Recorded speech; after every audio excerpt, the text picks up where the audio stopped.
Amis auditeurs, bonsoir. Bienvenue pour une nouvelle session de Méridien Zéro, l'émission francophone de Radio Bandiera Nera. Donc plus que jamais sur la brèche. Ce soir, nous avons l'honneur de recevoir un habitué des studios qui était venu nous voir il y a quelques mois, Tomislav Sunic, politologue et ancien diplomate croate.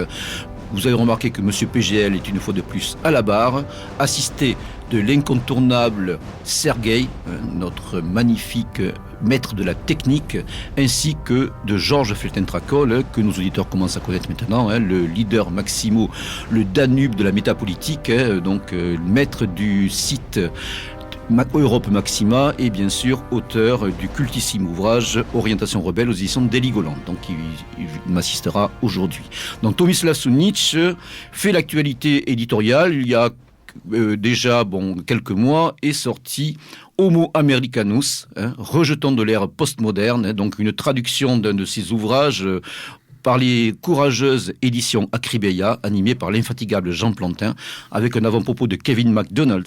Donc un ouvrage qui justement revient sur une discipline d'ailleurs qu'avait lancé le philosophe d'origine hongroise Thomas Molnar, qu'on pourrait qualifier d'américanisme, donc étudier un petit peu justement la voie américaine, l'idéologie américaine, ce qui constitue l'américanité. Bon, je ne dirais pas l'américanitude, je ne m'appelle pas Ségolène et je ne suis pas président du Conseil général de Pays de Loire, mais il importe de se pencher justement sur cette question qui est une question qui se situe au cœur aujourd'hui des enjeux métapolitiques, vu que notre continent est plus que jamais en proie à une américanisation donc structurelle depuis déjà plusieurs décennies. Donc Tomislav, bonsoir. Bonsoir à tout le monde et merci de votre invitation. Alors Tomislav, avant de rentrer dans le vif du sujet, je rappelle à nos auditeurs que vous êtes aussi conseiller politique d'un petit parti américain qui pourrait se révéler intéressant de par ses orientations, le American Third Position. Pourriez-vous nous dire quelques petites choses justement sur cette formation politique? Oui, tout à fait. The American Third Position, on pourrait le traduire la position... la troisième position américaine, c'est un parti officiel qui fut lancé l'année précédente, exactement le janvier l'année précédente, par quelques étudiants américains de Californie. C'est un parti qui est enregistré en tant que parti politique en Californie. Elle a également quelques branches en Pennsylvanie et à New York. En ce qui concerne le nombre de gens, d'adhérents, il y en a plusieurs centaines. Et pour la plupart, il s'agit d'étudiants. Et dont le but principal, c'est-à-dire dans notre programme principal, c'est que l'Amérique doit appartenir aux Américains de souche européenne. Par suite, bien sûr, on est opposé à l'immigration sauvage. Et bien sûr, en ce qui concerne le programme ultérieur, on compte de faire repartir les clandestins, les Américains, c'est-à-dire les immigrés clandestins, vers leur pays d'origine. Pourrait-on dire que ce parti est un parti identitaire américain? Je pense que ça, c'est une très bonne réponse. Et à destination des euro-américains. Euro-américains, voilà, tout à fait. Ce qui est vraiment exceptionnel de ce parti, parce que vous croyez bien, je suis quand même directeur, je suis conseiller culturel, etc., etc. Oui, je rappelle aux auditeurs que tu as la double nationalité. Oui, tout à fait, je suis américain. Mais ce qui est intéressant, qu'il y a quand même des gens qui sont vraiment d'un calibre intellectuel, d'un format intellectuel, y compris mon bon ami Kevin MacDonald, qui est un grand sociobiologue et psychologue américain, qui est professeur d'ailleurs à California State University of Long Beach. Oui, qui a sorti son fameux Cultural Critic. Oui, trois bouquins sur le... Voilà. Georges ? Ce parti politique fait-elle partie de la grande nébuleuse actuellement en cours de développement qui s'appelle le mouvement des Tea Parties? Non. Pas du tout. Quelles sont les différences entre American First Position et les Tea Parties, qui sont une constellation nébuleuse, puisqu'il y a différents groupes qui se réclament du Tea Party? Oui, dont on parle beaucoup d'ailleurs en ce moment. Absolument. Bien sûr, on fréquente les milieux de Tea Party. Le Tea Party, c'est une mouvance. C'est pas un parti politique. C'est une mouvance très hétéroclite qui englobe, et ça il faut préciser, pas mal de gens qui sont néoconservateurs, ou comme on dit néocons. Et donc, il y a quand même des différences assez substantielles. Hein. Oui, il y a des vieux conservateurs aussi, oui, j'imagine. C'est-à-dire, c'est pas vraiment... il faut faire vraiment attention. Je me rends compte que, surtout ici en France, chez pas mal de conservateurs, parce que, écoutez, il faut quand même qu'on précise, les Américains utilisent le vocable conservateur, ce que je veux dire, les gens de droite, le droitier. Si vous regardez, par exemple, la figure la figure clé de cette mouvance American Third Tea Party, c'est Madame Sarah Palin, qui est gouverneure de d'Alaska. Ancienne candidate à la vice-présidence des États-Unis aux côtés de McCain. Oui, tout à fait. Et on n'a rien à voir avec elle. C'est-à-dire, bien sûr, on a des sympathisants là-bas. On a des gens, on fréquente même ces événements qui sont bien organisés par la Tea Party. Mais on a quand même, n'oubliez pas, on est le parti politique, nous. Alors que le Tea Party mouvance, c'est une groupe hétéroclite qui englobe des millions de gens qui sont plus ou moins, si vous permettez, je pense que c'est une bonne expression. C'est les droitiers par défaut, les droitiers par réaction. Ils réagissent plutôt sur en matière de fiscalité américaine, mais ils n'ont pas un plan, un programme clair en ce qui concerne l'immigration sauvage, en ce qui concerne l'héritage de l'homme blanc aux États-Unis. Par rapport à nous, par rapport au Third Party Position, qui a un programme très, très, très clair, j'aimerais bien faire remarquer, surtout à vos lecteurs, à vos auditeurs, de regarder sous A3P, notre site, qui est très bien, très sophistiqué, très intellectuel d'ailleurs, pour s'apercevoir quelles sont les différences et quelles sont les convergences entre cette mouvance de Tea Party est notre parti de troisième position. Une remarque et une question à Tomislav. La remarque est, premièrement, le mouvement Tea Party est actuellement dominé par les libertariens. C'est-à-dire, ils sont résolument hostiles à l'intervention fiscale de l'État. Mm-hmm. Et ils sont souvent très proches du Parti républicain, puisqu'aux dernières élections législatives au mois de novembre dernier, il y a eu plusieurs candidats Tea Party affiliés au Parti républicain qui ont été élus soit à la Chambre des représentants, soit au Sénat. Je pense en particulier au Sénat de Rand Paul, fils du représentant du Texas, Ron Paul, qui est une des figures principales du mouvement libertarien aux États-Unis. Je rappelle aux auditeurs de Méridien Zéro que les libertariens, on peut les appeler d'une manière très rapide les anarcho-capitalistes. Ils sont pour la suppression de l'État et le remplacement de toutes les structures politiques par un contrat de type économique. Ma question est la suivante au sujet d'American Third Position. Y a-t-il des liens avec le Parti républicain ? Très peu. Comme je viens de dire, mais vous avez fait une très bonne remarque. On a des contacts, même personnellement, avec Ron Paul, avec son fils maintenant qui a porté sa candidature, si je ne me trompe pas, qui est maintenant sénateur je crois, du Kansas ou l'Arkansas. Alors que nous, on met, peut-être grâce à moi, je veux dire ça d'une manière modeste, on met davantage l'accent sur le politique et la culture. Par rapport à mouvance Tea Party qui est plutôt hétéroclite et qui est obsédée par le capitalisme. Une découverte progressive des thématiques des nouvelles droites européennes au sein de American Third Position par ton entremise, justement. Je pense, à l'arrière, il faut quand même se garder des vocables parce qu'il n'y a pas des comparaisons tout à fait à faire. Oui. Mais je pense qu'on pourrait faire une comparaison entre les identitaires français, quoi que ce soit un terme, un vocable très, très, très générique, et l'American Third Position. Donc le parti où je suis. D'accord.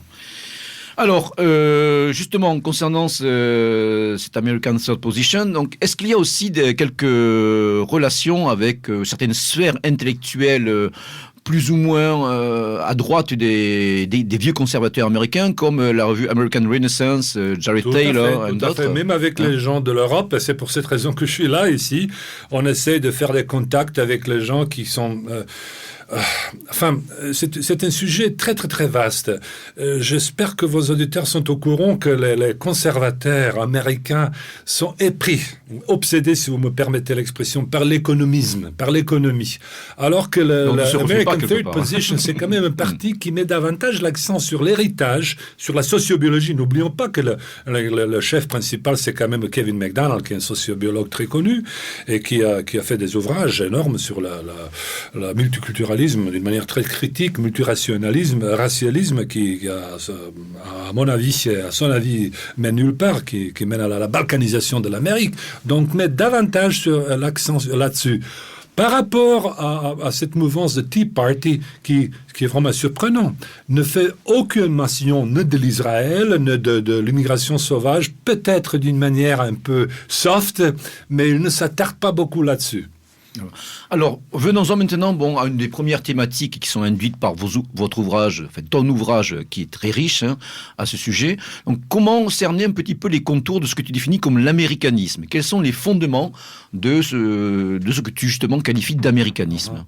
Bon, écoutez, vous savez, en tant que linguiste, en tant que quelqu'un qui est obsédé par les langues et par l'étymologie des mots et par le glissement sémantique des mots, je dois tout d'abord vous dire qu'il faut préciser le vocable. Qu'est-ce que ça veut dire exactement oui. L'américanisme, anti-américanisme ? Juste pour vous préciser, le terme américanisme, l'américanisme s'utilise très très très peu aux États-Unis. Alors que chez nous, en Europe, surtout en France, le vocable américanisme, anti-américanisme, bien sûr, elle a une connotation un peu péjorative, un peu critique, s'utilise beaucoup, beaucoup plus. Ça, c'est donc l'essentiel. Mais surtout le vocable anti-américanisme. Anti-américanisme. Donc, vous avez un tas d'ouvrages, je ne vais pas répéter maintenant, on pourra à l'arrière même dire qu'Alex de Tocqueville était anti-américain, entre guillemets, Alain de Benoît, je ne sais pas, il y a Régis Debray, ils ont fait des propos très, on pourrait dire, anti-américain. Mais en Amérique, franchement, ça veut rien dire, le vocable anti-américain.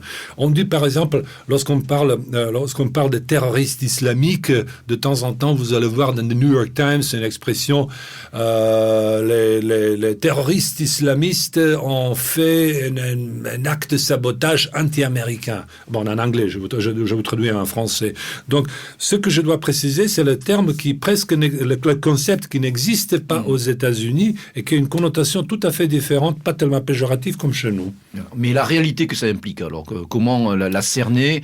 Quels sont les grands axes justement de ce qui constitue, et là on va y venir avec un deuxième terme, c'est-à-dire l'homo americanus. Oui, tout à fait. Bon, il faut nous préciser d'abord ce que ça veut dire l'américanisme dans mon langage, ou dans le langage... Bon, peut-être l'avantage de mon bouquin, c'est que je me mets dans une perspective beaucoup plus large. Je regarde l'américanisme dans une optique de quelqu'un qui est né en ex-Yougoslavie communiste, donc par mon expérience communiste, je regarde également l'américanisme, également comme quelqu'un qui est américain. Donc ça, donc tu as cet avantage d'avoir un double regard, d'avoir vécu profondément dans les deux systèmes, oui. Et de pouvoir voir à la fois leurs différences et surtout leurs troublantes analogies. Oui, tout à fait. Vous avez très bien cerné le problème. Donc, en ce qui concerne l'américanisme, voilà les trois piliers, grosso modo, qu'on peut isoler pour donner une définition, grosso modo, de l'américanisme. Et ça, c'est la croyance au progrès économique, donc c'est-à-dire l'économisme, l'égalitarisme, qui se manifeste aujourd'hui, on va en parler, j'espère, tout à l'heure. Et puis, bien sûr, le point essentiel qui échappe souvent à nos académiciens, à nos écrivains, à nos observateurs ici en Europe, et ça, c'est l'esprit biblique, ou l'esprit hébraïque, si vous voulez. Et je pense qu'on pourra le cerner plus tard. Bien sûr, tout à fait. Alors, justement, Homo Americanus, Homo Sovieticus. Donc, tu fais un parallèle tout à fait pertinent entre les deux termes. Rappelons que le terme Homo Sovieticus a été popularisé par l'ancien dissident soviétique puis russe Alexandre Zinoviev, qui nous a quittés il y a quelques années. Donc, en fin de compte, sur quelle base on peut opérer un rapprochement entre ces deux concepts, donc, Homo Americanus et Homo Sovieticus? Oui, écoutez, je parle toujours dans mes ouvrages de ce glissement du sens sémantique. Donc, il nous faut préciser également ici que l'Homo Americanus, peut-être, bien sûr, c'est une figure littéraire en tant que Homo Sovieticus. Mais je soulève des questions. Je cite pas mal de sociobiologues et j'aimerais bien poser cette question rhétorique à votre auditoire, à vos amis, à vous-même. Est-ce qu'il y a peut-être une vraie espèce ou sous-espèce biologique Homo Americanus, Homo Sovieticus? Il apparaîtrait que ça se présente comme une catégorie sociologique. Pas seulement sociologique, mais également biologique. Si vous permettez, je vais faire juste une petite digression. Par exemple, multiples approches, bien sûr, multiparamètres. Zinoviev utilise dans son bouquin Homo Sovieticus comme à titre péjoratif, comme une figure littéraire pour dénoncer le mental soviétique de débrouillardise, la chapardise, etc. Mais Ça, c'est quelque chose, et je m'occupe, je traite de ce sujet depuis quelque temps. Vu les massacres, vu le génocide, vu la sélection négative sociobiologique qui s'est produite en ex-Union soviétique, d'après ces grands massacres, on se pose la question, c'est vraiment, malgré le phénotype européen, malgré tout cela, est-ce qu'il y a peut-être une espèce biologique qui s'est produite, qui s'est régénérée en Union soviétique? Oui, c'est vrai que l'on note, pour ceux qui ont vécu un petit peu dans le système communiste, personnellement, il m'arrive aussi de me rendre dans des pays ex-communistes très, très régulièrement, notamment l'un d'eux.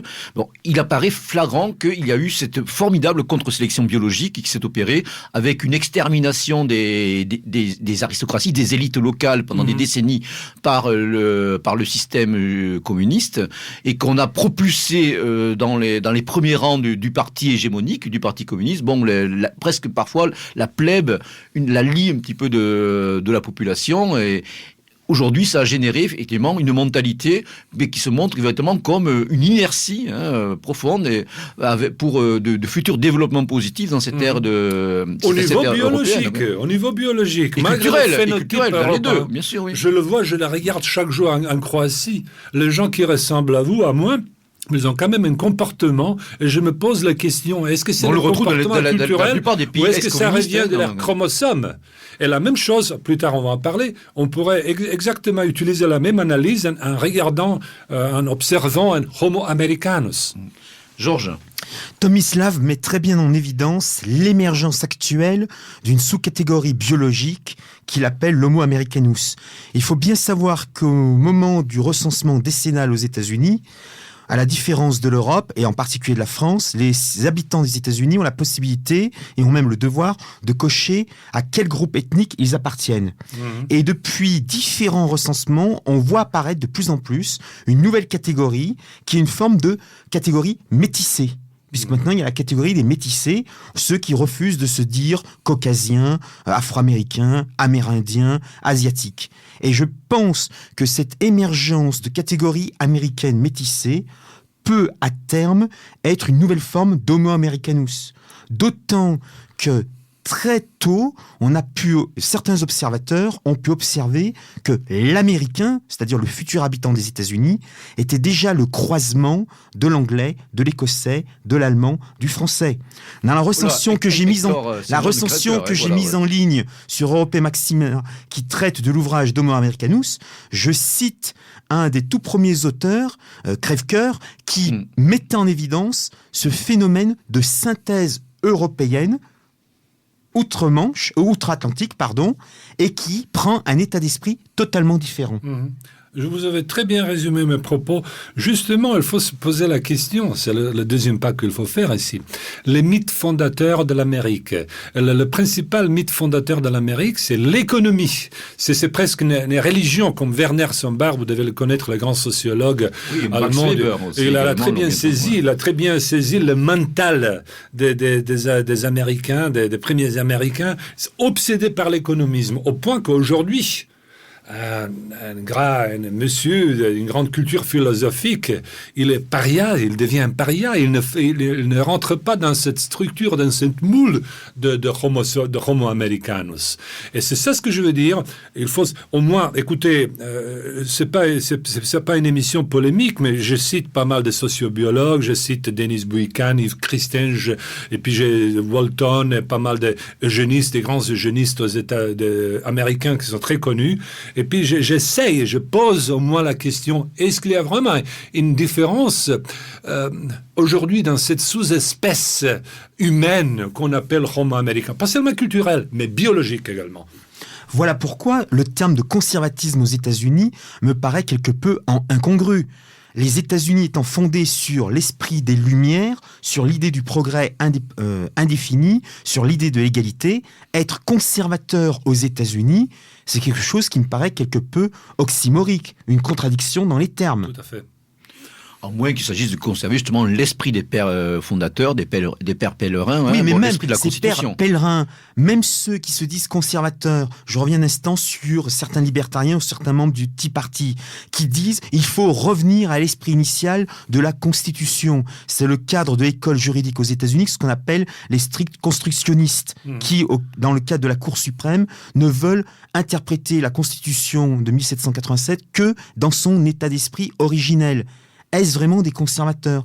Alors oui, mais au très mauvais sens du terme. Ouais, bien sûr, c'est clair. Vous avez, ce qu'on entend par révolutionnaire conservateur, notamment dans l'espace idéologique européen. Vous avez tout à l'heure remarqué, je pense que c'est une très bonne remarque, l'Amérique métissée. Et justement, dans mon bouquin, ma thèse principale, c'est que Homo americanus n'est pas limité strictement à une juridiction qu'on appelle aujourd'hui l'Amérique. On trouve davantage de Homo sovietici ou sovietici ou cet américanisme dans l'Europe de l'Est aujourd'hui. Et ça, c'est, voilà, si vous me permettez l'expression, le réel sont doubles, si je peux paraphraser le Clément Rosset. On trouve aujourd'hui les mauvais Américains, entre guillemets, davantage en Croatie, en Union soviétique, qui font du mimétisme pro-américain. Est-ce que vous me comprenez ce que je veux dire ? Ou bien aussi, en France et en Europe occidentale, l'homo americanus est très présent dans le métro parisien, absolument, à Londres, à Rome. Absolument. Ce phénomène s'étend non seulement en Europe de l'Est, mais absolument. aussi, et surtout en Europe occidentale. Il faut le regretter. Mais c'est malheureusement un constat. Oui, c'est vrai qu'il y a une universalisation un petit peu de ce modèle de comportement et de structure mentale. Enfin, absolument. C'est comme par exemple Homo soviéticus. Il est mort, bien sûr, il n'existe pas. Juridiquement, idéologiquement, l'Union soviétique n'existe pas. Mais le mental de l'Homo soviéticus, j'y fais face chaque jour à Zagreb, à Belgrade ou ailleurs en Europe de l'Est. C'est les gens qui portent cet esprit, si vous permettez, de chapardise, de débrouillardise, de comment faire la frime, si vous permettez l'expression. Et dans tout ça, ça fait... Oui, une absence de tout sens de la collectivité, de l'État, voilà. Le cynisme, matérialisme. Donc c'est là où on peut tirer la parallèle entre Homo soviéticus et Homo americanus. C'est vraiment c'est un champ énormément vaste. Mais ce que je veux dire, bien sûr, Homo americanus existe aux quatre coins du monde aujourd'hui. Il n'est pas limité à Washington ou à Los Angeles. Il existe à tout part. Donc c'est du mimétisme des politiques. C'est une sorte d'homo occidentalis. Voilà. Je pense que justement, j'y ai pensé avant d'écrire le bouquin. J'ai pensé à utiliser le terme homo economicus ou homo occidentalis. Donc je donne l'autorisation à... Non, mais il pourrait presque être synonyme, ces deux termes.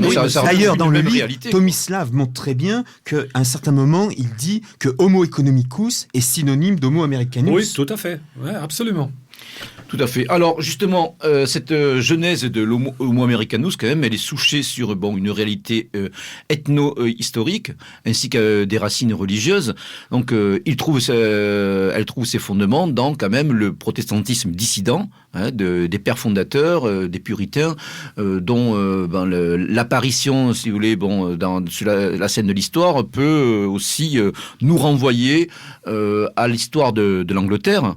L'histoire d'Angleterre au début du XXe siècle, et surtout à une parenthèse qui est parfois un petit peu négligée, c'est-à-dire celle du Commonwealth mise en place par Oliver Cromwell, où en fin de compte, on a vu déjà en Angleterre se mettre en place des linéaments idéologiques comme l'idée d'une mission souchée sur justement l'appel du grand large, la transformation de l'Angleterre en thalassocratie marchande et expansionniste, et en fait une Angleterre qui se coupe quelque part de l'orbe européen, de ses racines européennes, à laquelle elle était restée connectée pendant très longtemps, notamment pendant les guerres médiévales, son opposition notamment au roi de France, avant et après la guerre de 100 ans.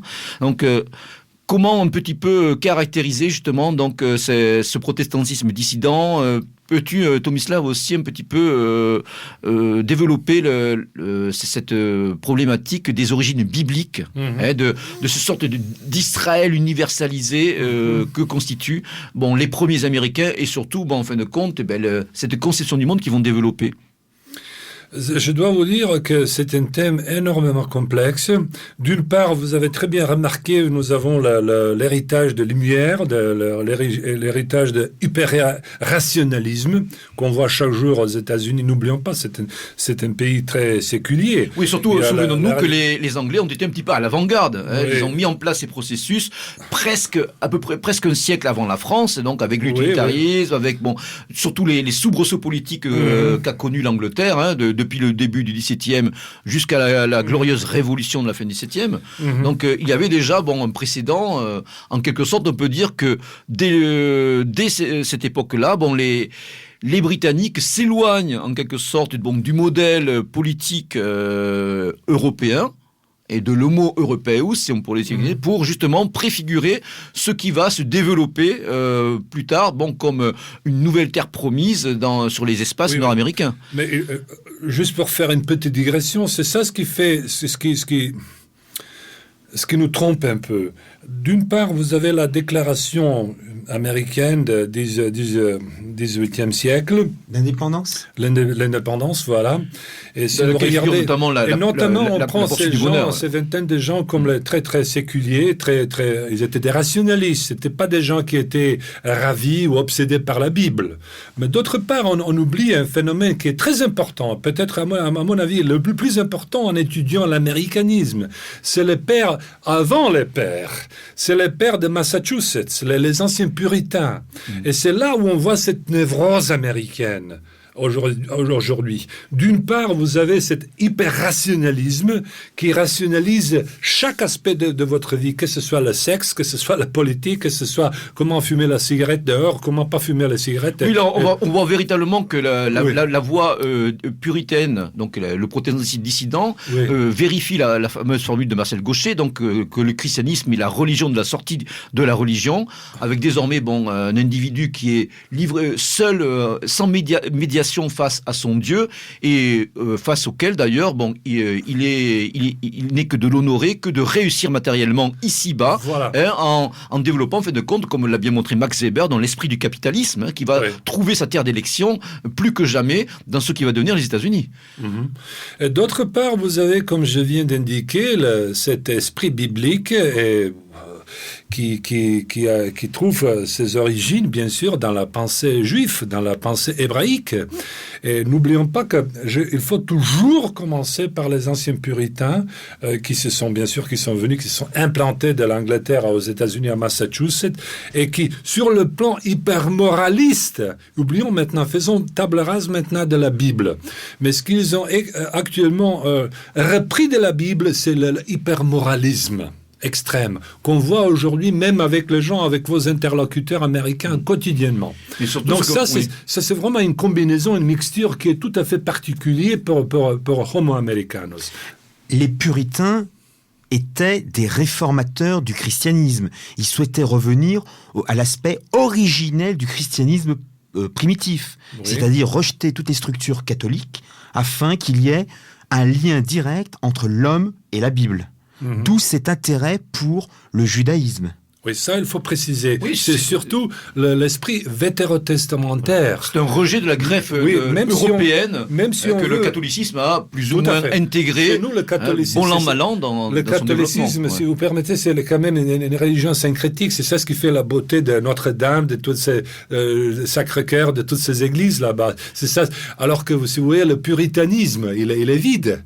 Et c'est pas par hasard que Calvin lui-même, même les puritains, le culte de la se croyaient les juifs. Le culte marial a été rejeté, et en fin de compte, qu'il n'était justement qu'une résurgence de l'ancien polythéisme, qui a été bien sûr récupéré avec la théologie chrétienne, mais quand même, pour les puritains, c'était en fin de compte quelque chose qui était impur et dont il fallait justement se purifier. C'est un mot-clé dans le langage puritain. Donc en fin de compte, le puritanisme, c'est un retour aux sources judaïques du christianisme. Donc en fin de compte, c'est un rejet total, en fin de compte, de la dimension européenne du sacré, du sacré, et que le catholicisme avait tant bien que mal, bien malgré lui, conservé. Très bien. Exactement. On pourrait dire sur un mode beaucoup plus polémique que les puritains sont d'une certaine manière les salafistes du christianisme ou de l'Occident. Car les salafistes musulmans veulent revenir à l'époque du prophète Mahomet, les puritains veulent revenir non pas à l'époque du Christ, mais à l'époque avant le Christ, dans le cadre de l'Ancien Testament. Ce sont des fondamentalistes aussi. Donc là, c'est un point de vue purement polémique. Ce que vous dites, c'est exactement Oswald Spengler qui dit exactement la même chose. Ah, mais mon cher Tomislav, je suis un grand lecteur du cher Spengler. Donc, il fait la comparaison entre le calvinisme et le fondamentalisme biblique chez les Américains. Et pas mal d'auteurs comme Knut Hamsun, etc., mais on fait le même constat. C'est très particulier parce que n'oublions pas, c'est quand même l'américanisme. Si vous permettez, c'est une religion civique très syncrétique. Elle fait comment dirais-je, elle combine l'esprit biblique avec un hyper-rationalisme extrême. Mais c'est vrai qu'à la base, quand on réfléchit, on s'aperçoit que dans l'émigration justement de ces premiers puritains et ensuite des différentes couches de population d'origine européenne qui viendront s'ajouter au cours du Xe siècle, l'Atlantique n'est plus un pont, mais l'Atlantique est une rupture. Donc en fin de compte, il y a un rejet de l'Europe à travers bien sûr ce qui apparaissait, ce qui est en tout cas présenté comme une terre d'oppression, une terre de malheur.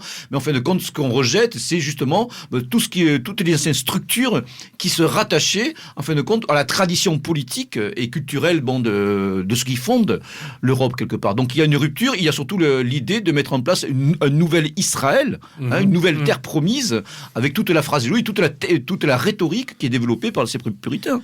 D'où la mise en application par les États-Unis, dans cet esprit puritain, des guerres d'extermination et d'imposition d'une volonté absolue.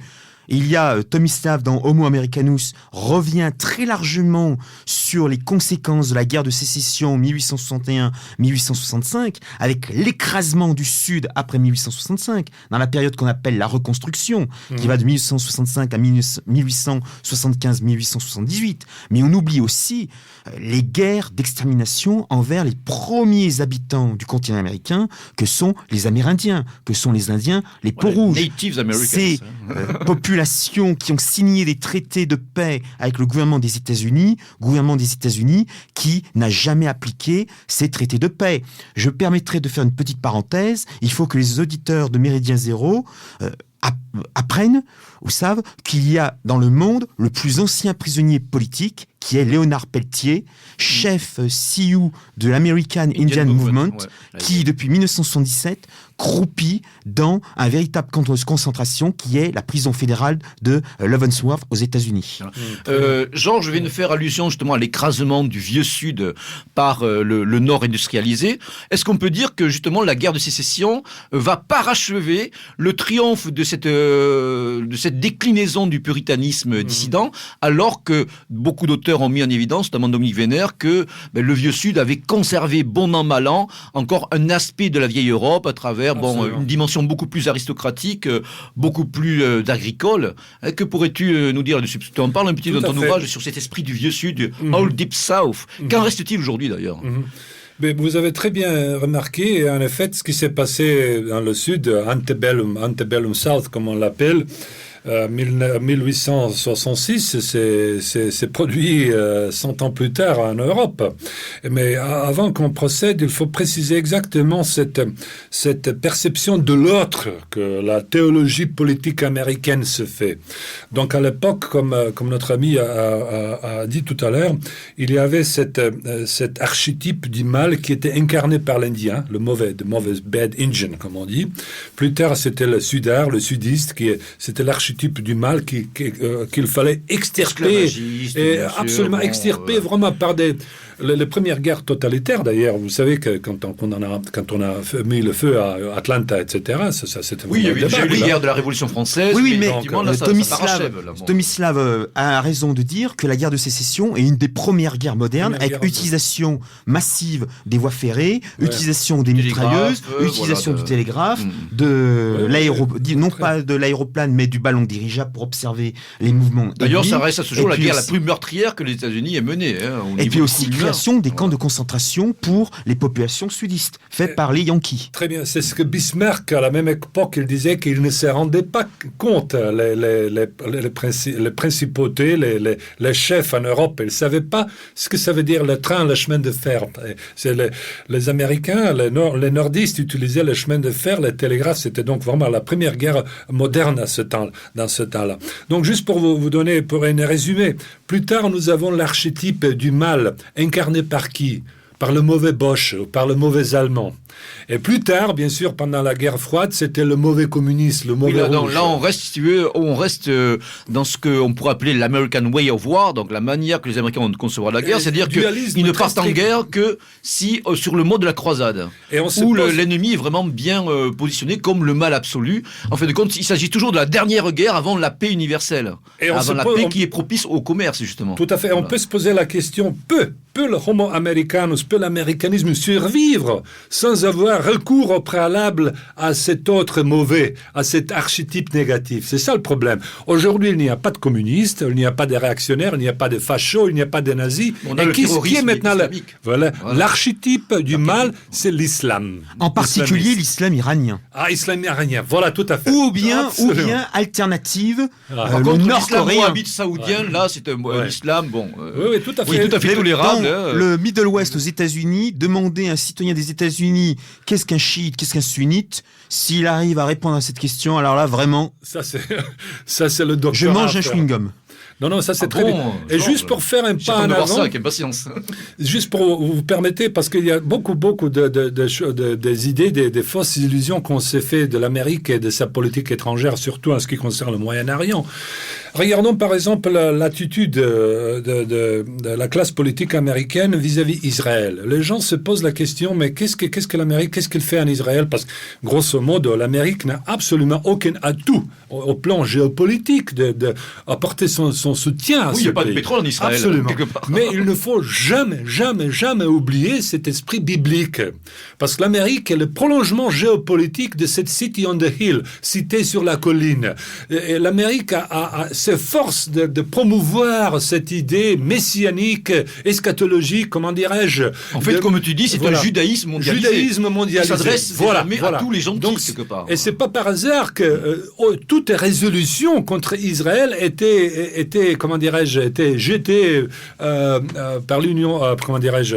Les États-Unis mettent toujours leur veto quand, le veto. Ils ont toujours mis Israël est condamné par l'ONU. Absolument. D'ailleurs, Tomislav, tu as raison de dire cette référence à la cité des collines. Il faut savoir que d'un point de vue géographique, on retrouve à Washington, ville construite par un architecte français, l'enfant d'émanation franc-maçonne, que le Capitole, qui est considéré comme le haut lieu de la démocratie aux États-Unis.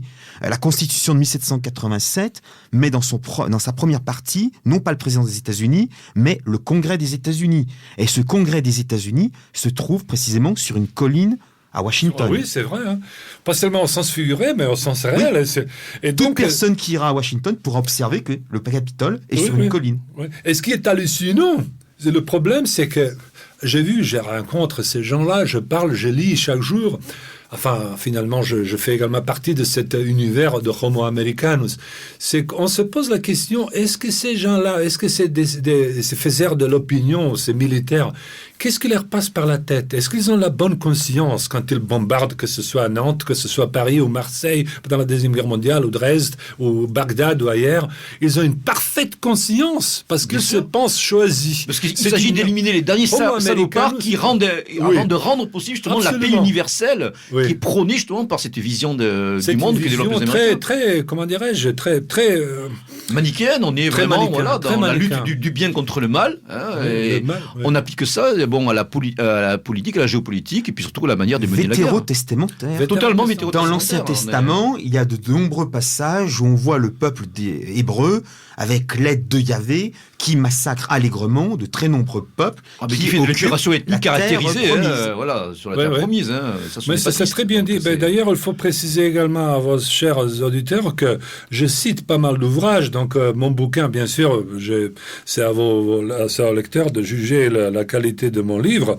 Mais je cite tout le temps les grands auteurs de droite, de gauche, qui s'occupent de cette... Ah non, mais il est évident, Tomislav, que ton livre est incontournable là-dessus. Vraiment, tu donnes un nombre de références et qui vraiment cadre bien cette problématique fondamentale des origines bibliques, donc de cet homo americanus, de leur conception du monde, qui est, en fin de compte, le premier facteur d'explication tous les phénomènes ensuite que l'on peut constater sur un mode politique, sur un mode culturel, en fin de compte, sur une forme de sécularisation de cette conception du monde vétérotestamentaire. Voilà pourquoi la laïcité aux États-Unis n'a pas le même sens que la laïcité en France. Comme beaucoup d'autres concepts et termes d'ailleurs. Exactement. Qui nous séparent. Il faut savoir qu'aux États-Unis, quand on prend une fonction officielle comme président des États-Unis ou représentant du Texas au Congrès des États-Unis ou sénateur, on prête serment sur un livre religieux. Globalement, c'est la Bible. Mais même pour les nouveaux élus qui souvent sont d'origine musulmane,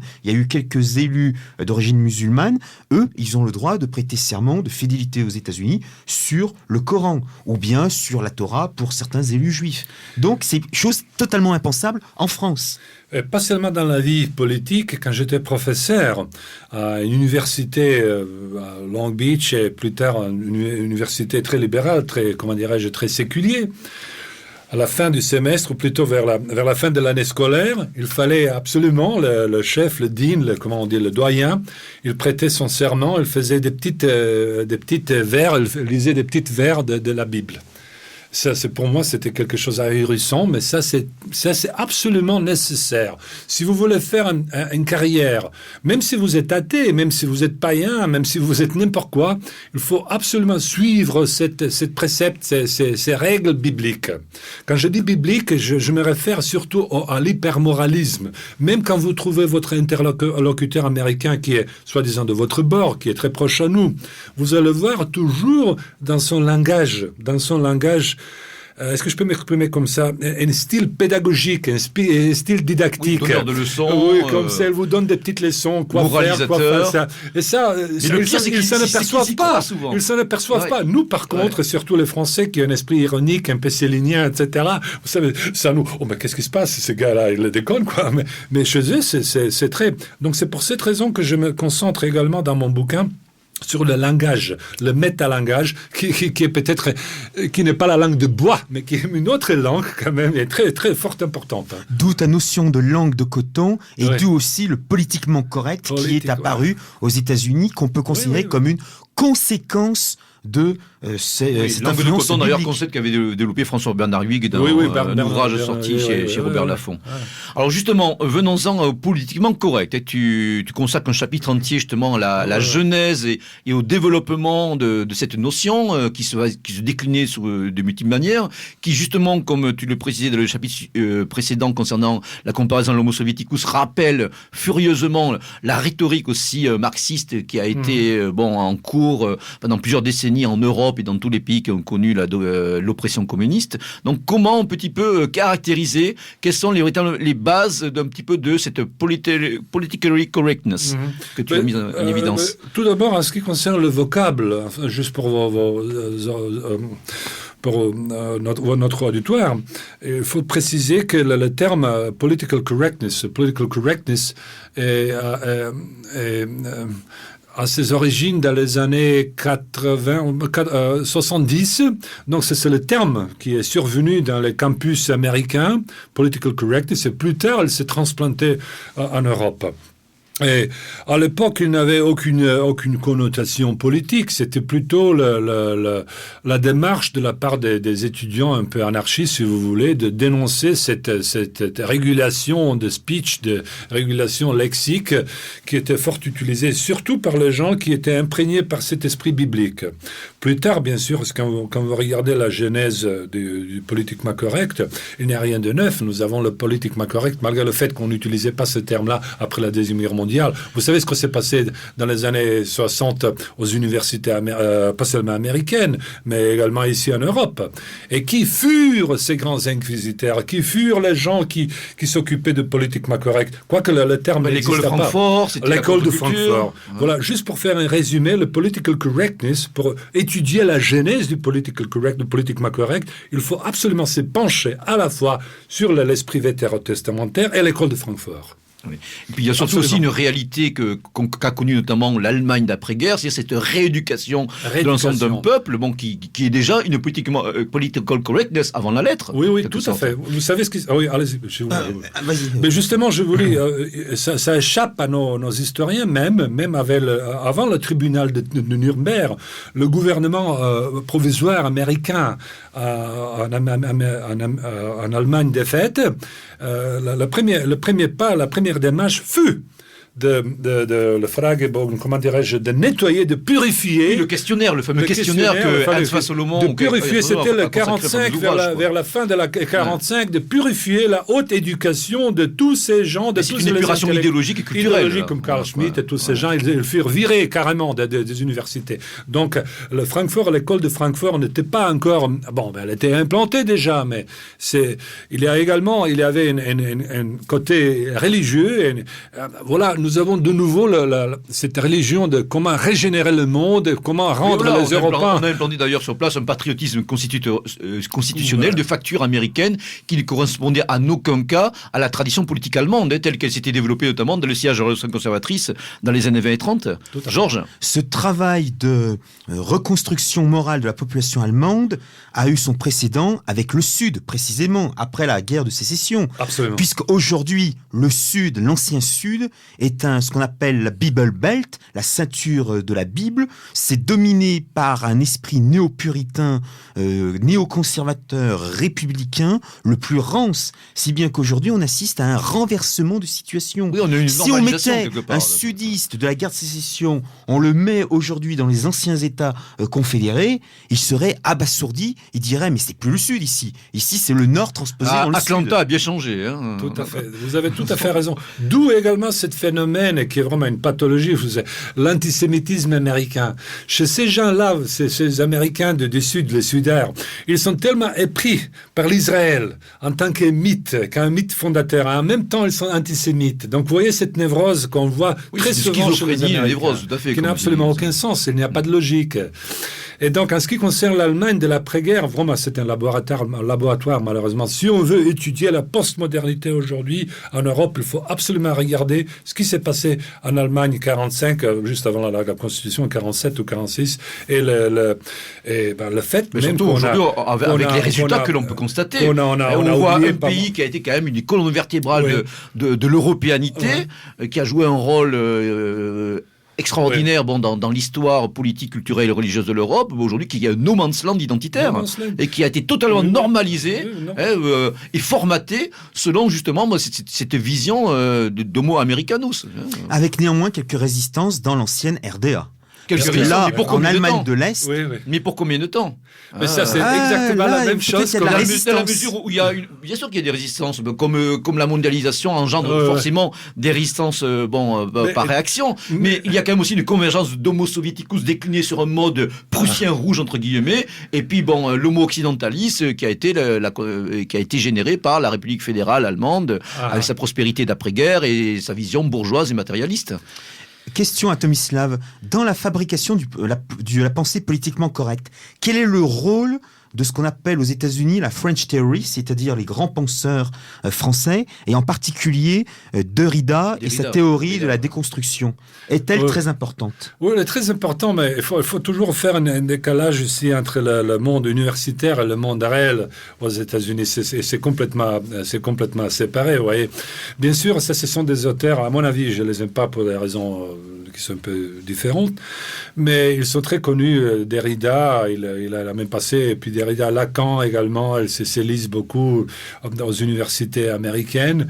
Mais si vous parlez à quelqu'un de la rue, est-ce que vous savez quelque chose sur la postmodernité? Comme en France d'ailleurs. Ils ne savent pas, ils vont pas vous dire grand-chose. Et moi, bien sûr, j'étais très influencé par Régis Debray, qui n'est pas la même chose, la déconstruction, etc. Mais vous avez bien posé cette question. N'oublions pas quand même, et ça je dois préciser, que malgré le fait qu'on parle de la déconstruction maintenant, partout dans le monde, ici même en France, aux grandes universités, en ce qui concerne quelques mythes ou quelques clichés, tels que l'antifascisme, antiracisme, etc., ils se répètent tout le temps sur toute la longueur de l'onde. Donc, et ça, il ne faut pas trop les toucher, sinon on risque quelques ennuis. Oui, malgré les articles de la Constitution qui garantissent en théorie vous avez, une liberté d'expression totale. Vous avez tout à fait bien remarqué que un RDA, vous pouvez dire des choses que vous ne dites pas en Allemagne de l'Ouest. Il en va de même avec l'ex-Union soviétique, la Russie actuelle, la Croatie actuelle, que vous avez, j'ai honte de le dire, mais je veux le dire quand même, vous avez davantage de liberté d'expression qu'en France. Vous pouvez écrire, vous pouvez dire des choses, vous pouvez prononcer des discours qui sont interdits ici en France. Oui, et puis surtout, on a eu sa dose de discours lénifiants, de rigidité idéologique à l'époque communiste, donc il y a aussi besoin d'espace de liberté, mais c'est vrai que le communisme n'avait pas utilisé totalement ces ficelles-là, en tout cas mis en place des arsenaux répressifs et législatifs aussi sophistiqués que nous l'avons avec l'ingénierie sociale qui se met en place et qui justement trouve ses sources aux États-Unis. Alors justement... n'oublions pas que le lexique... Ces comportements, cette fois-ci, ça vient de l'Amérique, quoi qu'il soit traduit maintenant en français, vous voyez ce que je veux dire? Même si vous regardez, je m'excuse, il y a tellement de choses ici à couvrir, si vous regardez Le Monde, si vous lisez le journal, etc., vous allez voir tout de suite que quelque chose ne marche pas, que le langage du monde, le langage de l'humain, par exemple, n'est pas le même langage qu'il y a 20 ans ou 30 ans. Vous voyez ce que je veux dire? Oui, il y a un important travail de vocabulaire sur les populations. Par exemple, il y a des exemples assez rigolos qui montrent cet impact du politiquement correct. C'était par exemple aux États-Unis, il fallait plus parler du président d'une conférence comme, si je me souviens bien, chairman, mais il faut dire maintenant chairperson, parce que chairman, c'est une insulte aux femmes, donc c'est une forme de sexisme. Il ne faut pas dire non plus, ça, je me souviens, il y a quelques années, ça m'avait fait énormément rire, il ne fallait plus dire des nains, il fallait dire des personnes verticalement différentes. C'est vrai qu'on voit le développement du sémantique de type langue coton qui rappelle aussi de manière troublante ce qui était développé dans les pays communistes avec la rhétorique marxiste. Donc on a en fait de compte aussi une conjonction de ces deux démarches et en fait de compte qui vérifie la théorie que tu développes, c'est-à-dire de cette convergence de Homo americanus ou Homo soviéticus dans ce domaine également. Pas seulement dans le choix du lexique, mais également dans le choix de la syntaxe. Même si vous regardez la syntaxe moderne du Monde, du Figaro, de Libération, ça a complètement changé de cap. C'est frappant ces dernières années. Ça vient de l'Amérique. Des petites phrases neutres, castrées, si vous voulez, châtrées. Mon cher Tomislav, c'est Roland Barthes qui avait bien dit en 1968 que le langage est fasciste. Donc c'est indispensable de détruire le langage pour qu'il y ait une formulation la plus neutre possible. D'où aussi le travail, ça nous irait un petit peu trop loin, le travail de destruction de l'enseignement. Tout à fait. Oui, alors justement, restons dans ce registre. Donc tout à l'heure, on a parlé parmi les concepts fondateurs un petit peu de ce qu'on peut qualifier d'américanisme et qui s'écrit au mot americanus, l'égalitarisme. Donc cet égalitarisme va se décliner ensuite sous plusieurs formes. Et on voit aujourd'hui que justement des notions et surtout des tendances qui se développent chez nous depuis déjà quelques années. Donc une sorte d'ethnomagosisme, une sorte de discours anti-discrimination, toute la vulgate antiraciste s'est déjà développé aux États-Unis quelques décennies auparavant. Donc comment aujourd'hui se décline totalement cet égalitarisme qui, tu le montres, est à la base, est un des fondements du discours américain? Ça me fait penser à August Del Noce. Je pense qu'il a dit que le communisme s'est désagrégé, il s'est effondré en ex-Union soviétique parce que c'est complètement réalisé en Amérique. Et c'est vrai, plus ou moins c'est vrai. Et puis c'est ça ce qui m'a, en quelque sorte, qui me rend triste et qui me ébahit. Comment vous expliquer le programme? Comme par exemple l'affirmative action, ce qu'ils appellent les quotas raciaux. Discrimination positive. Oui. Tout ça où l'ex-Yougoslavie multiethnique n'a pas réussi, les Américains réussissent. Donc c'est l'utopie achevée. Au point même que vous, en tant que blanc, en tant qu'intelligent, plus ou moins bien éduqué, vous aurez davantage de difficultés de trouver un job que quelqu'un qui est halogène qui vient du tiers-monde. C'est vrai que le discours communiste, notamment dans le cadre de l'ancienne Union soviétique, avait promu l'apparition de normes soviétiques. Donc, bien sûr, l'histoire n'a pas permis de parachever sur un mode multiracial. C'est vrai que l'Union soviétique restait encore largement souchée sur le peuple qui porte l'empire, même rouge, c'est-à-dire le peuple russe, avec aussi la langue russe qui était la langue de communication socialiste, en quelque sorte. Et c'est vrai que tu montres que les États-Unis, de manière beaucoup plus efficace et plus attractive, beaucoup plus séduisante surtout, va parachever cette vision du monde dans lequel se rejoignent le monde de l'ultralibéral, le monde capitaliste et puis le monde communiste, c'est-à-dire un individu déraciné, uniquement mu par ses désirs matériels et dans une perspective de progrès indéfini, et une perspective linéaire qui est bien sûr aussi dérivée de la vision du monde vétérotestamentaire. Donc aujourd'hui, on a en fin de compte cette convergence profonde qui s'est tenue, et surtout, ça explique aussi que tous ceux qui ont fait cette tragicomédie que fut mai 68, aujourd'hui se sont totalement recentrés. Il n'y a pas eu de difficulté à se recentrer dans un système qui est beaucoup plus attractif. C'était beaucoup mieux que l'austérité militante des sectes trotskistes de l'époque. Tout le monde d'ailleurs aussi dans les élites post-communistes aujourd'hui d'Europe de l'Est qui n'ont eu aucune difficulté à se recycler dans cette logomachie américaniste. C'est un très bon point que vous avez souligné ici. Et je me pose la question chaque jour, est-ce qu'il s'agit de la hypocrisie élémentaire ou plutôt est-ce qu'il s'agit d'une suite tout à fait logique ? Et c'est pas par hasard, parce que comme je viens de vous dire, le grand expériment multiculturel, égalitaire, communiste, il n'a pas réussi, notamment en ex-Yougoslavie communiste. Mais d'une manière technomorphe, j'utilise le terme technomorphe, il s'est beaucoup mieux réalisé à Bruxelles, si vous voulez, à Washington DC. Et c'est pas par hasard que ces gens-là, les anciens communistes que je croise chaque jour en ex-Yougoslavie communiste, ils n'ont absolument aucune difficulté pour se recycler et de faire le pèlerinage maintenant où ? Au lieu d'aller à Moscou, à Belgrade ou à Havana, maintenant ils font le pèlerinage tout d'abord bien sûr à Tel Aviv et puis bien appelé à Bruxelles et à Washington. Donc il s'agit de plus ou moins... Alors que demain, il ne pourrait pas, sur un mode purement cynique et opportuniste, se recycler dans un autre discours. Tout simplement pour suivre, regarder leur prébande et leur place. Vous n'avez qu'à regarder le pédigré, vraiment biologique, de tous ces gens-là, que ce soit en Russie, que ce soit plus ou moins en Ukraine, en Serbie, en Croatie. Je veux dire, sans embâche. Alors d'ailleurs, dans ton livre, justement, des fois, tu décris l'évolution des États-Unis et de leur système comme une sorte de système proto-communiste. C'est-à-dire que dans le contexte de crise généralisée que nous vivons, il y a une nostalgie pour certains aspects qu'a développé le communisme, c'est-à-dire en fin de compte un être déresponsabilisé, assisté, avec une certaine sécurité mentale face à un avenir qui est beaucoup plus sécurisé. Et donc tu sous-entends que peut-être la démocratie sur laquelle aujourd'hui on fétichise dans les discours américanistes, la démocratie bien sûr conçue qui regroupe une réalité oligarchique profonde de la nouvelle classe, pourrait justement être jeté aux oubliettes pour un système beaucoup plus autoritaire, d'ailleurs qui peut être illustré d'ailleurs sur une certaine forme par le système politique chinois aujourd'hui, où on voit que les deux démarches ne sont pas inconciliables. Comme les montre aussi Pinochet d'ailleurs, certaines mesures en Amérique du Sud dans les années 70. Absolument, ça c'est une alternative fort faisable et possible aux États-Unis, et pas seulement aux États-Unis, en France également. Et moi, ce qui m'étonne toujours, et ce qui m'a étonné surtout quand je suis venu aux États-Unis dans les années 80, c'est que j'y ai trouvé des gens, vraiment des grands intellectuels, qui étaient davantage titoïstes, davantage de marxistes qu'en Yougoslavie communiste à l'époque. Donc ils étaient vraiment épris de cette idée égalitaire, totalitaire, utopiste, et même aujourd'hui, si vous regardez, faisons maintenant table rase des vocables.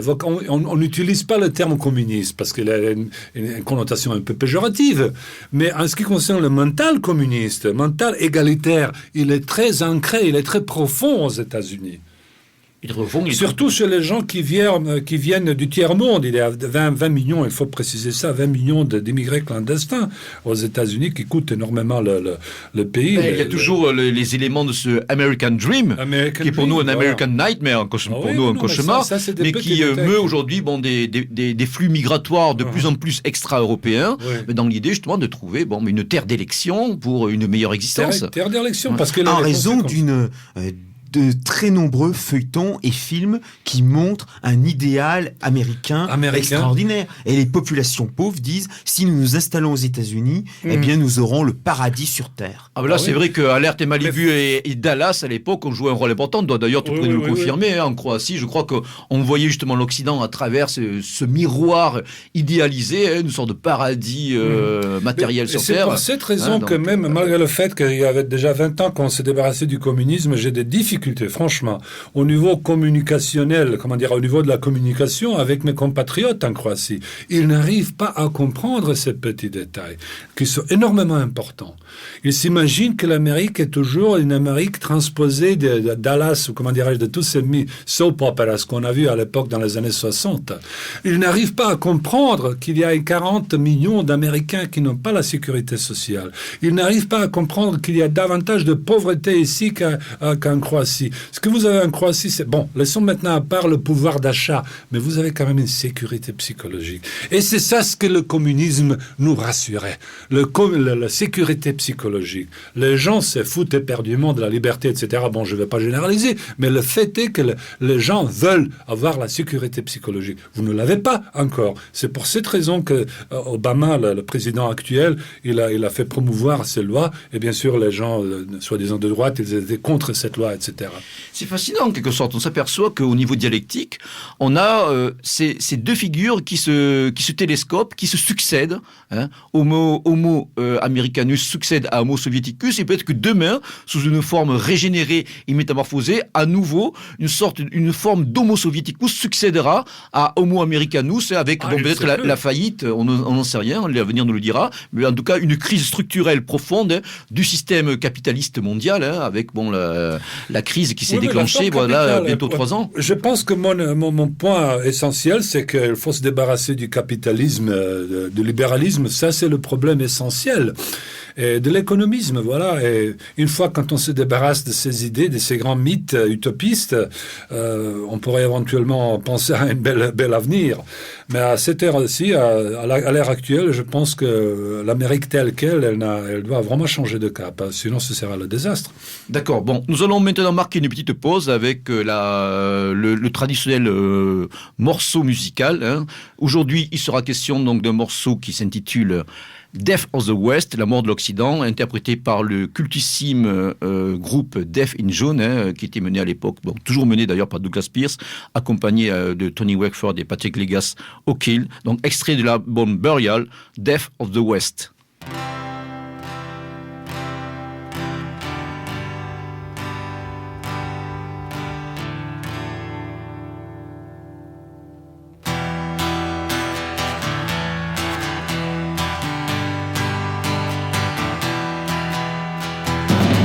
They're making the last film. They say it's the best, and we all help make it. It's called the death of the West. The kids from Fame will all be there. Free Coca-Cola for you, and all the monkeys from the zoo. Well, there'll be extras too. They're making the last film. They say it's the best, and we all helped make it. It's called the death of the West. A star is rising in our northern sky, and on it we're crucified. A chain of gold is wrapped around this world. We're ruled by those who lie. We're ruled by those who lie. We're ruled by those who lie. They're making the last film. They say it's the best, and we all help make it. It's called the death of the West. They're making the last film. They say it's the best, and we all help make it. It's called the death of the West. It's called the death of the West. It's called the death of the West. Voilà, de retour avec notre invité Tomislav et notre chroniqueur Georges. Donc nous allons poursuivre cette discussion sur justement les racines et les fondements de Homo Americanus, de l'américanisme. Alors Tomislav, comment aujourd'hui se présentent les mécanismes de répression qui sont mis en place aux États-Unis et ensuite aussi dans l'orbe américaine, de par l'américanisation structurelle qui s'empare de nos sociétés occidentales. Donc comment se décline un petit peu cet appareil, cet arsenal répressif qui est lié bien sûr à cette vulgate du politiquement correct. Je fais toujours cette parallèle entre Homo soviéticus et Homo americanus, à voir Homo occidentalis, parce que c'est la même chose qui se passe et qui se déroule ici en France. C'est que nous, moi j'avais le privilège, comme je dis toujours, quand j'étais gosse, quand j'étais enfant en Yougoslavie communiste, qu'on pouvait reconnaître les signes de la répression communiste.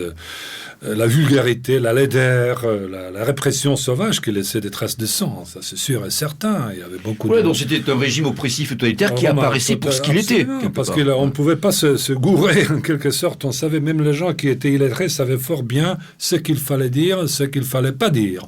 Alors le problème essentiel... D'ailleurs, je te coupe un petit peu, on peut aujourd'hui constater dans ce qui caractérise mentalement Homo soviéticus sur toute l'ère de l'ancien empire communiste, qu'il y a aussi cette peur tangible, cette crainte de prononcer des mots de travers, même si aujourd'hui, comme tu disais tout à l'heure, il y a eu un certain espace de liberté qui, au niveau de certains thèmes abordés, a pu s'ouvrir. Moi, je constate aussi quand je vais en Ukraine, par exemple, il est resté par rapport à l'État, une peur presque qui s'est inscrite dans les gènes, phobique, quelque part, une phobie, absolument. Une réserve naturelle par rapport à l'autre, par rapport à l'étranger, sur ce qu'il y a à dire, ce qu'il faut dire ou ne faut pas dire. Ce qui, par contre, est surprenant et hallucinant en même temps, ce qui me fait peur, c'est que le fait qu'il y a une grande autocensure. Enfin, ça se rattache à cet esprit américain, à cet esprit biblique de l'autocensure qui est très prononcé chez les Américains. Mais justement, s'il m'a passé par la tête, vous avez bien sûr lu le grand classique Tocqueville. Il parle de l'esprit grégaire chez les Américains. Donc voilà le nouveau paradoxe. D'une part, conformistes. Ils sont beaucoup plus conformistes. Quoi qu'on dise que c'est des individualistes. Parle du cercle dans lequel les Américains doivent rester, où là il y a une grande liberté d'expression, mais gare à celui qui sort du cercle, où là il va être rejeté. Très bien dit, très bien. Ce que m'avait dit aussi un ami qui avait longtemps séjourné aux États-Unis, c'est que la question du voisinage américain, qui va être d'un premier temps très convivial, trop familier d'ailleurs pour un Européen, c'est on te donne la table dans le dos, on te tutoie tout de suite, et ensuite on s'aperçoit que presque ce voisinage est une sorte de, c'est un appareil, un système de surveillance pour détecter toute forme d'anticonformisme, d'un-Americanity quelque part, comme tu dis, être un Américain. Forme de surveillance qui provient des sociétés puritaines du XVIIe siècle avec la chasse aux sorcières de Salem et qu'on retrouve aussi aux Pays-Bas. Pays calviniste, où aux Pays-Bas, c'est très mal vu de mettre des rideaux à ses fenêtres. Le soir, on aime bien voir ce que fait le voisin.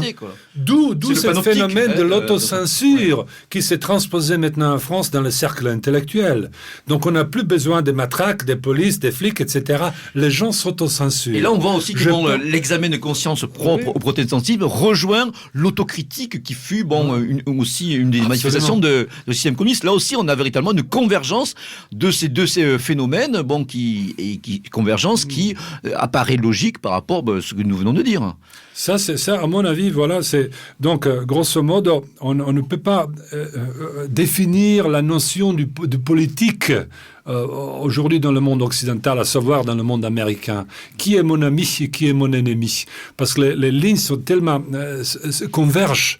Le fait même que le système utilise une répression tout à fait douce, particulière. Mais pesante, quelque part. Pesante, mais il y a peu de gens qui s'en aperçoivent. Vous n'avez qu'à donner les gens le speed, l'amphétamine, etc., qu'ils s'amusent comme des idiots, etc. Et c'est comme ça qu'on peut... Oui, mais aujourd'hui, par exemple, comme tu le décris au sein du système universitaire, chaque professeur sait bien qu'il y a une ligne rouge à ne pas franchir au niveau sémantique par rapport aux mots utilisés, par rapport aux thèmes abordés, et que là, il y a une chape de plomb qui s'était battue. Oui. Je me rappelle d'un ouvrage d'ailleurs d'un universitaire américain qui s'appelait Dinesh Souza, qui avait été traduit chez Gallimard du 90, qui analysait déjà ce phénomène de la political correctness qui est en train d'apparaître, en tout cas qui apparaissait en tant que tel aux États-Unis. Donc en fait, on a un système, on pourrait qualifier de soft totalitaire, mais qui surtout qui ne montre pas son nom, qui apparaît sous les aspects les plus séduisants, d'une démocratie postmoderne avancée, mais en fin de compte qui génère, en fin de compte, une vision unidimensionnelle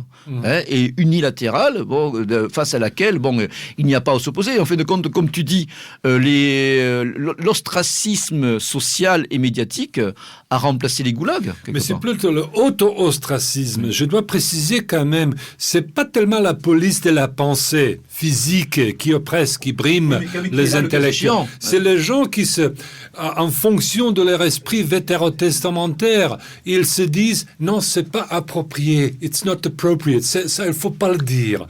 Donc c'est eux qui sont responsables. Je blâme pas les grands inquisiteurs, je blâme toujours les gens qui se font blâmer. Vous voyez ce que je veux dire? C'est très compliqué et en même temps c'est très important à souligner pour vos auditeurs.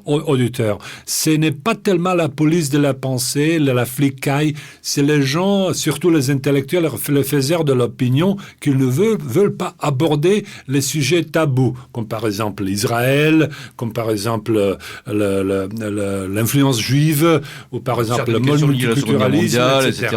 Comme ça, on fait semblant. Et ça, je pense que ça c'est un grand danger pour les États-Unis, et pas seulement pour l'Amérique, mais également pour l'Europe. Parce qu'il faut aborder ce sujet. On ne peut pas avoir les légalistes, vous savez, les juristes, pour définir l'histoire contemporaine. C'est les historiens qui doivent s'en occuper. C'est les sociologues, les sociobiologues qui doivent se comparer l'intelligence de différentes races, etc. Pourquoi évite-t-on dans le langage américain le terme race? Sauf, bien sûr, quand on parle de racisme. Vous voyez, mais on évite la race. Mais pourquoi donc chaque fois quand je fais une petite, je demande pour quelque chose, je dois cocher la case, je suis de race européenne, race blanche. Donc vous voyez la hypocrisie totale.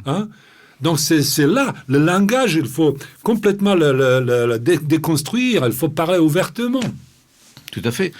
Donc on a ce phénomène qui véritablement se déploie aux États-Unis, et en fait de compte, on s'aperçoit surtout que chez nous, c'est le cas également. Lorsqu'on discute avec nos compatriotes, on sent que chacun se jauge un petit peu, se teste, fait attention aux mots qu'il va prononcer, et lorsque on a rassuré un peu l'interlocuteur, on peut aborder des sujets sur lesquels il vaut mieux pas trop se prononcer. Et toujours au niveau conditionnel, pourrait-on dire, ça vient de l'Amérique, c'est typiquement les circonlocutions de toujours rigueur. Conditionnel parce que les gens veulent bien, surtout les intellectuels, ils veulent bien se garder comme on dit, exit, un exit très soft pour pouvoir déguerpir. Sinon, s'ils disent quelque chose qui est pas politiquement correct, ils perdent leur emploi, ou bien ils comparaissent devant les tribunaux.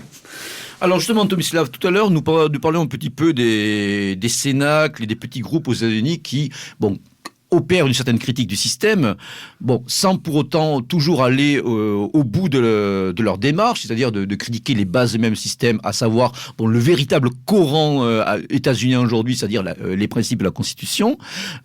Quelles seraient aujourd'hui les bases d'un renouveau, d'une nouvelle conception du monde pour les Euro-Américains qui voudraient justement rétablir le lien rompu avec leurs frères européens, faire en sorte qu'aujourd'hui l'Atlantique redevienne à nouveau un pont et non plus une rupture, et en fin de compte opérer peut-être dans ce siècle il va y avoir un renversement formidable des équilibres démographiques aux États-Unis où les Euro-Américains vont devenir minoritaires au milieu de ce siècle. Quelles seraient en fin de compte les bases d'un retour de ces fils prodigues de l'Europe, justement au fondement de ce qui nous fonde, ce qui nous constitue? Tout à fait, c'est une bonne question. Il faut de prime abord souligner quelques avantages en Amérique. Notamment, n'oublions pas que les Américains d'origine européenne se sont débarrassés, sont sortis de ces petites guerres de chapelle comme chez nous en Europe. Donc franchement, il y a 200 millions d'Américains d'origine européenne, donc blancs si vous voulez, qui ont quand même une certaine conscience préférence peut-être implicite, raciale, beaucoup plus prononcée en Amérique qu'ici en Europe. Et je pense que c'est un grand avantage parce que l'histoire est toujours ouverte, cher ami. Enfin, quoi qu'il se passe, l'histoire est ouverte. Il y a quand même des cénacles assez intéressants, assez académiques.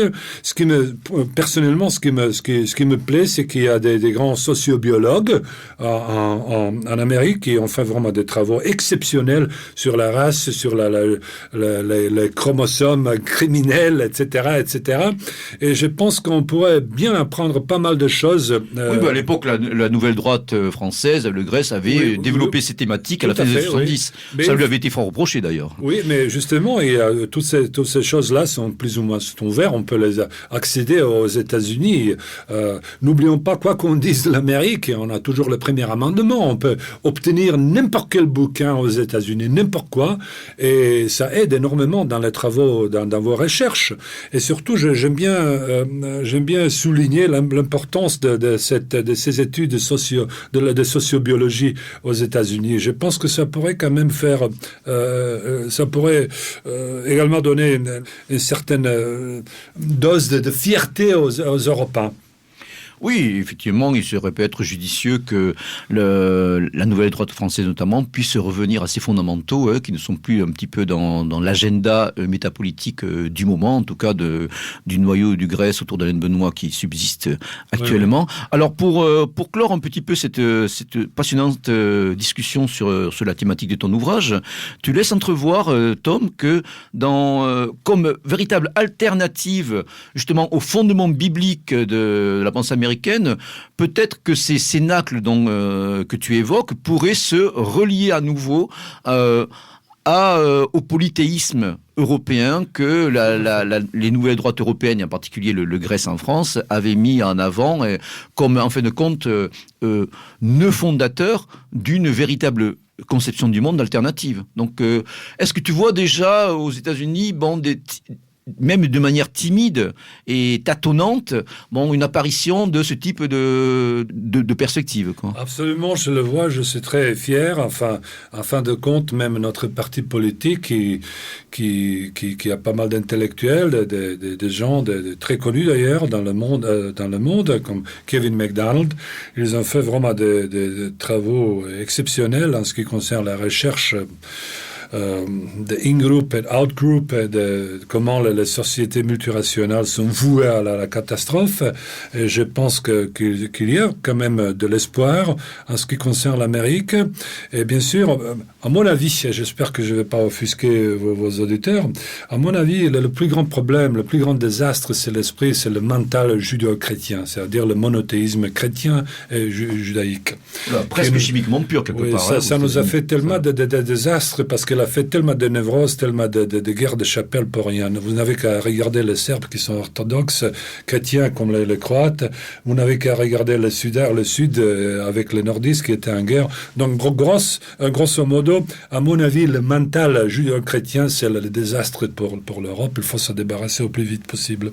Voilà, comme vous l'avez bien mis en avant, notamment le sage de Sils Maria, Frédéric Nietzsche. Oui, tout à fait. Donc, là, il n'y a pas vraiment de... Sinon, on va se de nouveau lancer dans les éternelles guerres de chapelle, je sais pas, et puis ça va mener nulle part, ça va mener à des guerres fratricides, on n'en a vraiment pas besoin, parce qu'on est en train de mourir. En effet, les Blancs, les Européens ne font que 8% de la population totale. Georges, une dernière remarque. Oui, je pense que je serai encore plus pessimiste que Tomislav. Le destin des Américains d'origine européenne serait peut-être finalement de retrouver l'Europe, de revenir en Europe, pour que tous les peuples européens ou d'origine européenne retournent sur le continent mère, d'où on pourra peut-être résister à la submersion à venir des peuples de couleur. Cela, l'avenir nous le dira.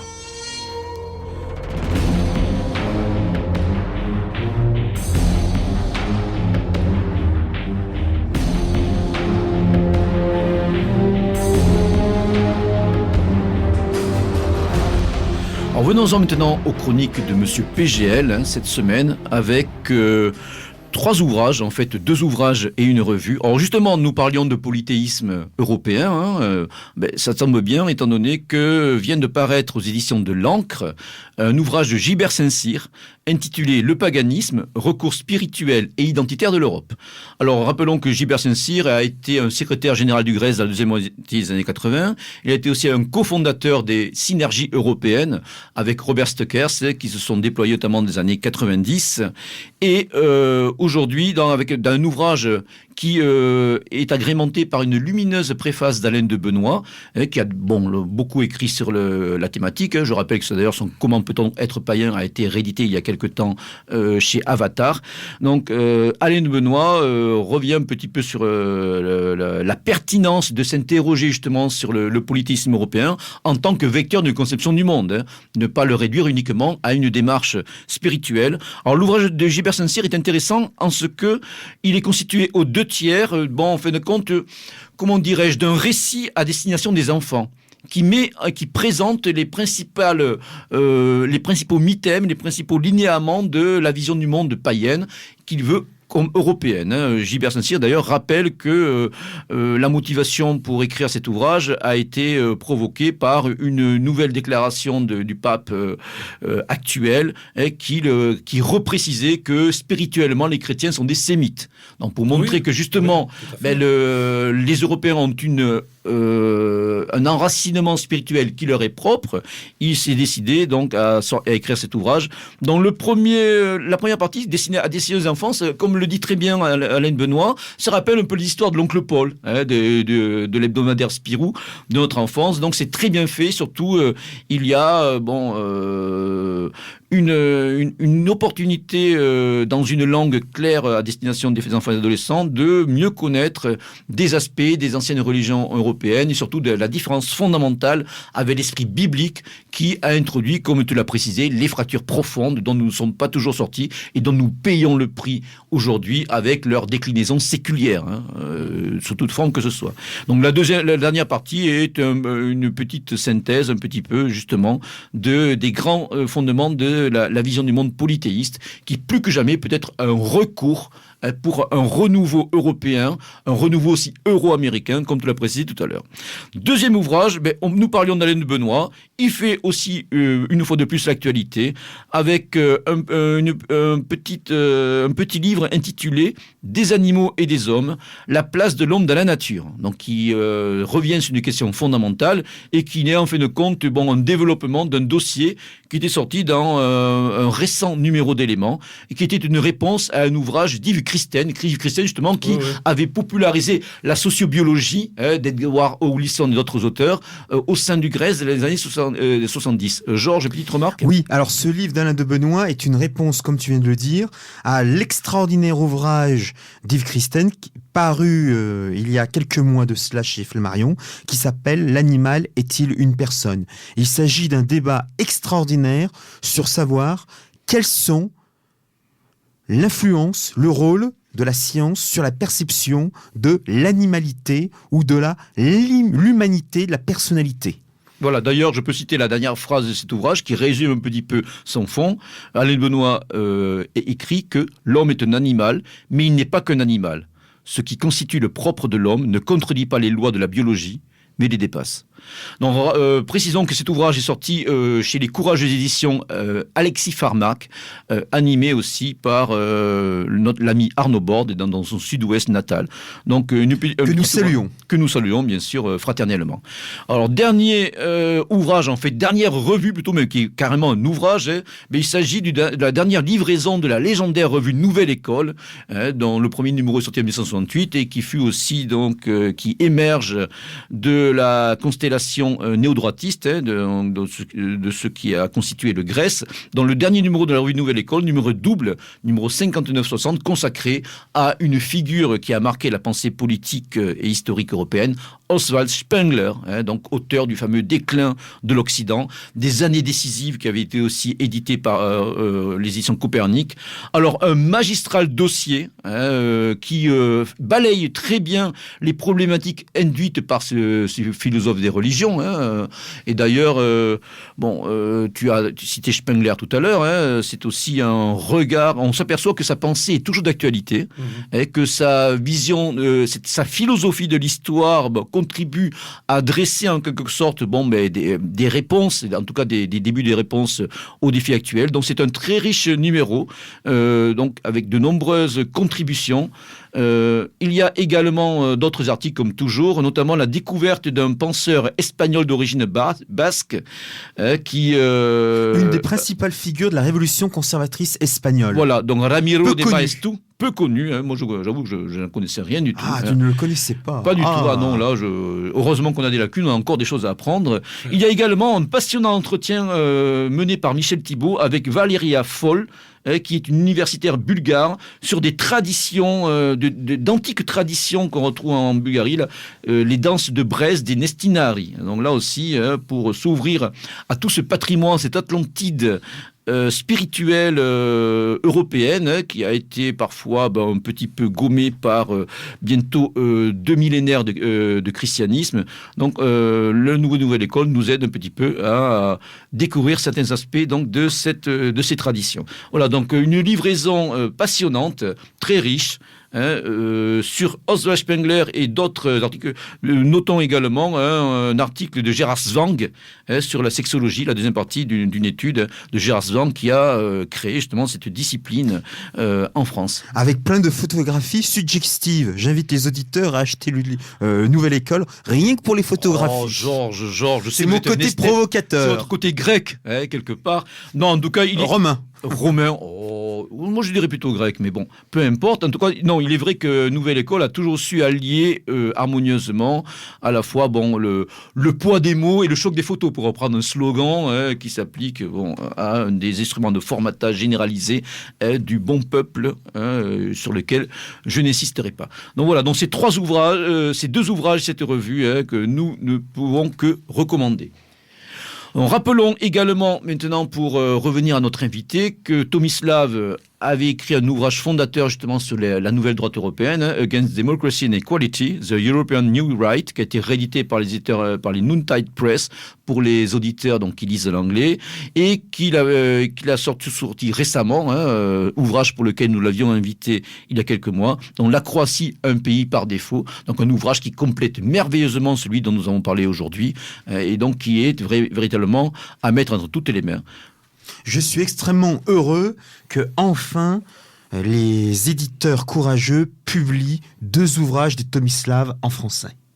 Car Tomislav a une pensée extrêmement riche qui mérite des découvertes par tous les auditeurs de Méridien Zéro. Voilà. En tout cas, pour ceux qui veulent véritablement mieux connaître, mieux cerner tout ce qui ressort de l'homo americanus et de l'américanisme, et surtout un phénomène qui nous concerne au premier chef, étant donné que nous sommes l'objet de ces menées, dont nous pouvons que conseiller à nos auditeurs très vivement de commencer par l'ouvrage de Tomislav, donc qui est, je le rappelle, édité par les éditions Acribeia, qui sont sises à Saint-Genis-Laval. Donc ils peuvent aller sur le site d'édition, sinon se le procurer dans les bonnes librairies, en tout cas du moins pour les auditeurs parisiens. Donc je rappelle le titre de l'ouvrage, Homo Americanus, rejeton de l'ère postmoderne, par Tomislav Sunic. Alors justement Tomislav, des projets éditoriaux ? Ah oui, je suis toujours prêt, enfin, je travaille maintenant, en effet, je dois maintenant m'occuper de ma femme parce qu'elle est en train de faire une collection de ses poèmes en français et en anglais. Elle a déjà fait une très bonne collection de ses poèmes dans le genre de Le Conte de Lille. Mais en dehors de cela, je prépare maintenant un roman. Je vais vous dire plus tard, comme surprise, ce que ça sera. C'est plutôt un roman, plutôt une autobiographique dans la lignée, dans le genre de Ernst Jünger. Mais je vais voir où ça va aller, comment ça va se développer.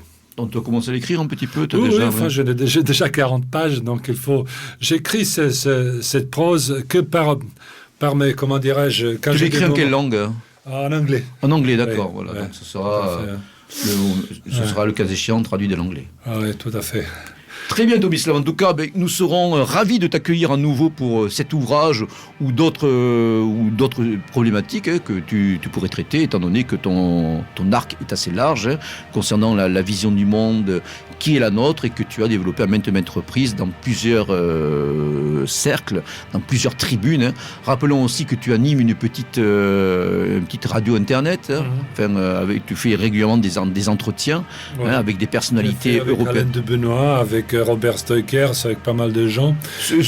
Où peuvent se connecter les auditeurs pour les gens, ils n'ont qu'à me contacter, ils peuvent taper mon nom, Tomislav Sunik, ils vont me voir, ils peuvent écrire directement sur mon courriel, tom.sunik@hotmail. Mais pour voir tes chroniques, ils se connectent où? Ils n'ont qu'à regarder mon site. D'accord. www.tomsunik.info. Très bien, Tom. Nous clôturons aujourd'hui cette émission passionnante. En tout cas, un grand bonjour à tous les dissidents, à tous les anticonformistes de France, de Navarre et de la Grande Europe. Et puis, rendez-vous pour une prochaine émission.